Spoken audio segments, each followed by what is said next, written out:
প্রশ্ন ফাঁসকে শিল্পের পর্যায়ে নিয়ে গেছিল। শিক্ষামন্ত্রী ঘোষণা দিয়েছেন যে শিক্ষাবর্ষ কিছুটা এগিয়ে আনা হচ্ছে, এসএসসি এবং এইচএসসি পরীক্ষা এগিয়ে আনা হয়েছে। তো এটাকে আপনি কীভাবে দেখছেন? এখন আমাদের সবসময় বিএনপি সরকার হচ্ছে শিক্ষা ও শিল্প বান্ধব সরকার, এটা অতীত থেকেই, আগে থেকেই যতবার আপনি দেখেন শিক্ষা ব্যবস্থা কি ভঙ্গুর দশা ছিল, প্রশ্ন ফাঁসকে শিল্পের পর্যায়ে নিয়ে গেছিল। যে এই প্রশ্ন ফাঁস নিয়ে কত এই ছাগলকাণ্ড থেকে শুরু করে প্রশ্ন ফাঁসের সকল কিছু তখন একদম দড়ি টান দিয়ে যখন বের হয় যে সুতার টানের মতো, তো এরকম সুতার টানের মতো পুরাটা ছিঁড়ে তখন বের হয়ে আসছে কি সকল জায়গায় প্রশ্ন ফাঁস হইতো। এখনও অনেকে বিসিএস ক্যাডার আছে যারা প্রশ্ন ফাঁস করে, তো সেইটা প্রতিরোধ করা একটা বড় চ্যালেঞ্জ ছিল। তবে এইবার কিন্তু সবাই সাধারণ শিক্ষার্থীরাও দেখলাম প্রশ্ন শিক্ষার্থী বান্ধব হয়েছে। শিক্ষার্থী বান্ধব মানে কি, অনেক সময় ইচ্ছা করে টিচাররা, আমাদের সময় দেখলাম আমি মধ্যে জেলায় লিস্ট করে পড়ছি, টিচাররা ইচ্ছা করে নিজে ক্রেডিট নেওয়ার জন্য একটু কঠিন প্রশ্ন করতো, যে কোথা থেকে আপনি দেখা গেল যে একদম যে জিনিসগুলা মানে পাদটিকা বা বিভিন্ন জায়গা থেকে ওখান থেকে তারা প্রশ্ন নিয়ে আসতো, যে ইচ্ছা করে যে দেখি ও পড়ছে কিনা বা ইয়া করছে কিনা। ওইটাতে দেখা গেল সে ক্রেডিট বাড়ানোর জন্য ফিলের পরিমাণ বাড়তো, হয়তো বা দুই চারজন টিকতে পারতো, কিন্তু এটা তো ক্রেডিট না। শিক্ষার্থী বান্ধব মানে কি, সে আপ টু দ্য মার্ক, তার শিক্ষার্থা ঠিকমতো হচ্ছে কিনা। আর শিক্ষার পাশাপাশি খেলাধুলার গুরুত্ব দেওয়া, সব কিছুর গুরুত্ব দেওয়া, এটা তো একটা প্যাকেজ। এটা শুধু এমন না খালি পড়লেই আপনি শিক্ষাটা পাইলেন, পাশাপাশি নৈতিক শিক্ষা আছে, খেলাধুলার মাধ্যমে শিক্ষা আছে, শারীরিক শিক্ষা আছে। এবং এখন কিন্তু এই যে আমাদের বডি ফিটনেসের জন্য প্রত্যেকের, যাতে আমাদের এই জেনারেশনটা যাতে ফিট জেনারেশন হয়, যাতে ভবিষ্যতের জন্য তৈরি হয়, সেটা আমাদেরকে এনশিওর করতে হবে। কাউকে অতিরিক্ত প্রেশার দেওয়া, কত পরীক্ষা আপনি পিএসসি, জেএসসি, এসএসসি, ইভেন আমাদের আপনারাও যে জেনারেশনে, আপনারাও কিন্তু এগুলো কখনো পান নাই। এবং এগুলোর যে স্ট্যান্ডার্ডটা যা ছিল, এখন দেখেন আপনি ঢাকা বিশ্ববিদ্যালয় পরীক্ষা যায় দ্বারা তাদের মধ্যে ইংলিশে ফেল করে এখনো বেশি, ইংরেজিতে। তো এটা তো খুবই একটা মেসাকার। আপনি তাহলে কি শিক্ষা দিচ্ছেন? আপনি শিক্ষাকে আপনি যে এত সহজলভ্য করতেছেন, বা এত সহজলভ্য করার কারণে এরা নিজেরা অ্যাডমিশন টেস্টে ভালো মতো আপ টু দ্য মার্ক, তাদের প্রিপারেশন নেই, কোনো কিছু নাই। তো এই জায়গাগুলো থেকে আমাদের সর্ট আউট করতে হবে। ফেসবুক আর ইউটিউব ব্যবহার করলেই যে ইংরেজিতে শিক্ষিত হয়ে যাবে, ভালো ইংরেজি পারবে, এইটা না। তো এই জায়গা থেকে আমাদের শুরু করতে হবে। আর এইটা অবশ্যই, কারণ ওনাদের নিজস্ব একটা, আমাদের যে 31 দফার মধ্যে আপনি দেখেন এবার ড্রেস দেওয়া হচ্ছে, কিটস দেওয়া হচ্ছে রাষ্ট্রীয়ভাবে, এই ছোট বিষয় কিন্তু অনেকের পড়ালেখা বন্ধ হয়ে যেত শুধুমাত্র এই ড্রেসের অভাবে।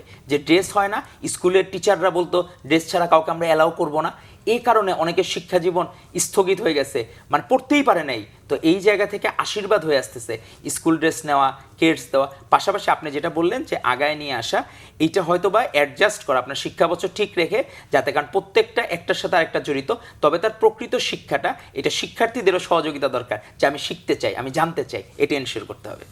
এসএসসি এবং এইচএসসি পরীক্ষাটার পরপরই আসলে রেজাল্ট যত দ্রুত করেন ইউনিভার্সিটি ভর্তি পরীক্ষাটা, এখন ইউনিভার্সিটি ভর্তি পরীক্ষাটা কোশ্চেনে কিন্তু অনেক ধরনের পরিবর্তন এসেছে, এবং এখন কিন্তু সবচেয়ে বেশি প্রাধান্য দেওয়া হচ্ছে কিন্তু টেক্সট বুককে।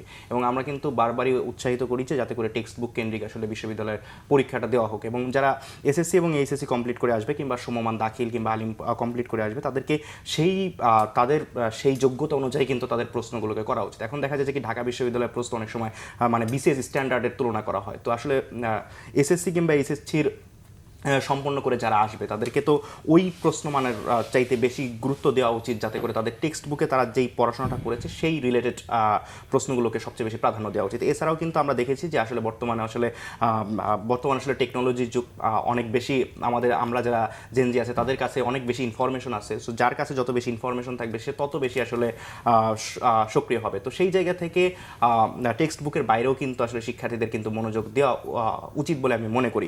এখন দেখুন ঢাকা বা বিভিন্ন বিশ্ববিদ্যালয় বা বিভিন্ন চাকরির পরীক্ষায় সবচেয়ে বেশি প্রাধান্য দেওয়া হয় কিন্তু ইংরেজিটাকে, বা ইংরেজি সাবজেক্টটাকে সবচেয়ে বেশি প্রাধান্য দেওয়া হয়, যেটার ইমপ্লিমেন্টেশন আসলে চাকরি জীবনে কিংবা তার প্র্যাকটিক্যাল লাইফে সেটার কিন্তু আসলে ইমপ্লিমেন্টেশনটা নাই। তো এই জায়গা থেকে আমরা অনেক বেশি এটা একটা এখন কি কথা বলা যায় যে গ্লোবালাইজেশনের যুগে আপনি দেখুন চায়নাতে কত পার্সেন্ট মানুষ, চায়না আলাদা, ওরা অসামাজিক, ওরা আগে থেকে ওরা কারোটা শিখতে চায় না, ইংরেজি বলতে পারে। আপনি দেখুন তো তারা কিন্তু, আমি বলছি না যে আমার গুরুত্ব তো বুঝতে হবে কোন জিনিসটা আমাদের সবচেয়ে বেশি প্রাধান্য দেওয়া উচিত আমাদের, যে হ্যাঁ অবশ্যই আমরা ইংরেজির পাশাপাশি আমাদের নিজের ভাষা, এবং যাতে করে শিক্ষার্থীরা বুঝতে পারে। এবং দেখা যায় যে ইংরেজির পিছনে কিন্তু আমাদের দিনের অধিকাংশ সময়টা চলে যায়। এখন আপনি যদি সেই জায়গা থেকে আপনার শিক্ষা ব্যবস্থার কাঠামোগত পরিবর্তন না করতে পারেন, আপনি তো আসলে ফ্রুটফুল জেনারেশন পাবেন না। আপনি তাদের কাছ থেকে তো আসলে যে আপনি আশানুরূপ ফলাফলটা চাচ্ছেন সেটা কিন্তু আপনি কখনোই করতে পারবেন না। আপনার যেই ভাষাটার চাইতে ভাষার প্রতিবন্ধকতা যাতে না থাকে সেই ব্যাপারেও কিন্তু আমাদের উদ্যোগ গ্রহণ করা উচিত, এবং যাতে করে আমরা বিশ্বমানের শিক্ষায় কিন্তু আমরা যাতে করে এগোতে পারি সেই ব্যাপারেও কিন্তু আমাদের আসলে পদক্ষেপ গ্রহণ করা উচিত।